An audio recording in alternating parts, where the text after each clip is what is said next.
Howdy YouTube viewers, thanks for tuning into the MoveOTX channel of gear reviews. So summer is here and we are in camping mode seasons right now. So just to be flat out honest with you guys, I'm basically a 4-season camper. I like warm weather. I'm not one of those, hardcore extremists and adventurers out there who goes camping out in the snow and hail and stuff like that. Rain is about as intense as I get, so kind of keep that in mind as you're viewing this. I'm just being flat out blunt and honest with you guys here. So this is my base camp stove setup. So these are both butane canister stoves that I got for really cheap, really affordable, and this makes up my base camp. So I don't always arrange them both side by side like this, but if I'm cooking a lot of food for a lot of people, or more people, then I'll set them up side by side. So the cases here are foil wrapped with thick gauge foil, and I use these as my windbreakers as well. So usually, for example, the one on the left here, it's got more of an enclosed area. I'll use this for, my hotter temperatures, and I'll use this one more out in the open over here for my cooler temperatures. So along with this, I've also invested in a foldable collapsible dolly cart.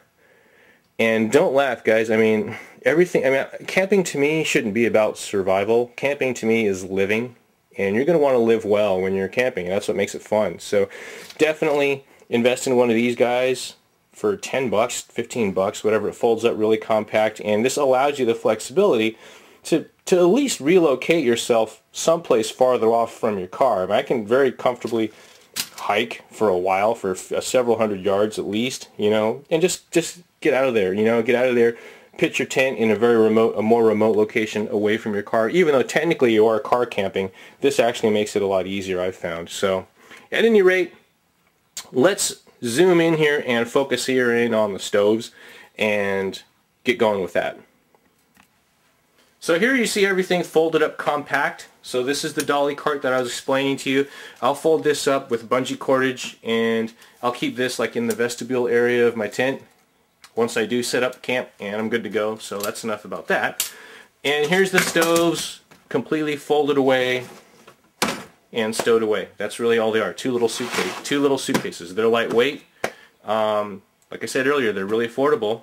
And we're good to go. So let's get into it here in further detail. So I'm going to review just one of these. I've had both of these for 6 years now, and I was one of them basically on standby. I wasn't even using it. I was keeping it on standby as a backup. And man, after 2 or 3 years, I said, why am I doing that? Let's just get it out and use it. And I'm good to go. These things have been so reliable and so idiot-proof, basically, that, why keep one as a backup? They're so cheap. Shoot, I'll just go buy another one for 15 bucks if I really needed it. So I'm reviewing here the well-used one. Now, this one's been pretty much trashed on. The paint's all oxidizing, and you can see some rust and some stains, water damage from this unit. It's been left out overnight several times in the rain or mist, and haven't had any problems with it. I believe the guts here that form the stove part, the cast metal part, these come from China from some generic bulk manufacturer, and the stove guys, when they want to make a stove, they just package it up slightly differently, but the internal mechanics are basically the same thing. The burner plate itself is kind of rusted, and it's seen its day, but heck, it still works great, and I'm not really complaining about that. I can't complain about that at all after 5 or 6 years of use. So it uses a butane aerosol can for the fuel source, and I get these at my local 99 Ranch Asian market. You can buy them in a 4-pack for 5 bucks, so it's really cheap, really affordable. Big 5 also sells these, but they're usually like about $4, maybe $3.50 per can, so it's a little bit more expensive, but if you want to go with maybe a more reputable retailer, that's the way to go. Big 5 also sells these stoves for about $22 to $25. Okay, so you're good to go. You basically, here, let's show you the igniter. So the igniter unit is a piezo, or whatever it's called, electric igniter. Let me turn off the lights and show you guys the spark. And I would imagine if there's anything that's going to fail in this unit, it'd be the electric starter. But so far, mine's been really reliable. Okay, so there you go. And let me turn my camera light back on. And room lighting. So there you have it. So it's a piezoelectric ignition unit. And to load it up, you simply take your can, put it in the tray, just like this, like that. Close the trap door, engage the can forward. It's got a mechanical lever arm here that pushes the can forward, just like that. And to ignite, turn the gas on, let the gas flow for a minute, and there you go. Okay, so you can have it up here, turned up high to a boil. Here, let's put the burner on to give you guys full effect. There you go. So you can have it on a full boil and simmer it down to a very, very low simmer. Okay, so that's pretty much it. It's a really simple, bomb-proof, reliable, and again, make sure you burn, when you turn it off, make sure you, like you saw that there, burn off any residual fuel that's still piping through the system, and then you're good to go. So, haven't had any problems with these. Let's see, the biggest limitation is temperature. So all these stoves, you're basically battling the elements. You're battling wind, you're battling ambient temperatures, you're trying to create heat and concentrate heat, and Mother Nature's trying to take it away from you. Mother Nature's saying, no heat here. But you can fight that with a couple simple steps, okay? So first of all, you got to understand the limitations of a piece of gear like this, okay? So first of all, it's only good for temperatures above 50 degrees. Maybe 55 in windy conditions, but ballpark it 50 degrees. Okay, so when this can gets cold, okay, and the temperature drops, the pressure also drops accordingly. Okay, and that's just how all these gas stoves kind of work. The minute pressure drops, or the minute temperature drops, pressure drops accordingly, and with pressure drops, you're getting less fuel out the tip burning through your burner. Okay, so you're going to want to do everything you can, number one, to keep this fuel cell warm. Okay, so I keep this inside my tent. For example, the dolly cart stays outside in the vestibule area. The stoves and the fuel cans stay inside the tent. Okay, whatever warmth is provided there, hey, good to go, thumbs up.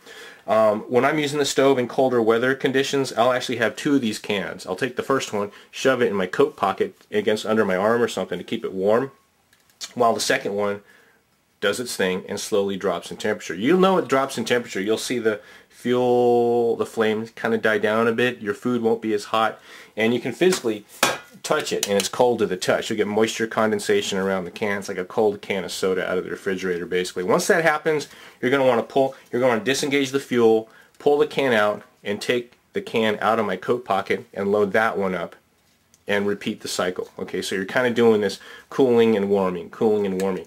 Now, above 50 to 55 degrees, however, no problems. Okay, so this is basically a 3-season cooking setup, I've found. In the dead of winter, if it's hailing or snowing, forget it. Don't even bother. There's much better options, higher pressure options than what you've got here. Okay, so, but for the price, I really can't complain. Again, a 4-pack of these at my 99 Ranch Market is $5. I've got these stoves for around $12 to $15. Okay, for that, good setup. For base camp, car camping, that kind of arrangement, perfectly good. They're low profile, they're stable, they don't wobble. Okay, they don't wobble around, they're very stable. You pot of stew or something like that on this, or chili, for example. Don't have to worry about it, you know, tipping and toppling over, for example. Okay, so let's see, let me show you how everything goes back in. And again, you're looking at this stove after 5 or 6 years of heavy use and basically neglect on that part. And here's the case. Even the case has been thoroughly abused. So after the years of just lugging this thing around from camping to camping, from camp out to camp out, I mean, it's cracked. I used Gorilla Glue to patch it back together, and it's fine. Again, I got a second one. I got a second one over there in backup mode. So if I need it, I need it. If I don't, I don't. For the price, I say great. If I had to do it all over again, being that I'm a 3-season camper, I'm not a full 4-season camper, I would probably buy these again. Wouldn't have any hesitation. Just go keep buying this thing and keep using it. The other thing too is the guys to go camping with, everybody's got full 4-season camping equipment. Really good stoves that, you know, can withstand really low temperatures and stuff like that. So I'm really relying on those guys, and I'm good to go there. So that's the other thing to keep in mind too. So anyhow, that's pretty much it for this review, guys. Feel free to comment and post up your questions down below in the comment section. and we'll rock on. I've got some other videos here. I've got some other trail stoves that I've been using that I really want to talk about too. So let's get into it here. So thanks a lot, guys, and we'll catch you later.